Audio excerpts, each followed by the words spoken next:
यार देख, टीचर ऐसा होना जो बंदियों के सामने तेरे भाई की रैपो ना डाउन हो अंदर। यार टीचर ऐसा होना जो लड़कियों को आईफोन और हम लड़कों को क्यों मोबाइल ना समझे।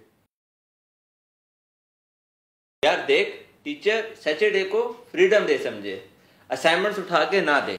यार देख, टीचर ऐसा होना चाहिए ना जो मेरे लेट आने पर ना मुझे अप्रिशिएट करे, ये कम से कम आप क्लास में तो आए हो। यार मैं कुछ भी करूँ ना क्लास में, बस वो मुझे क्लास से बाहर ना निकाले।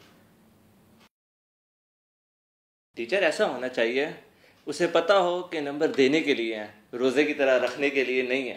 यार टीचर हमारे साथ ही उतना ही फ्रेंडली होना जितना वो बंदियों के साथ फ्रेंडली होता है, तब मजा है ना पढ़ने का।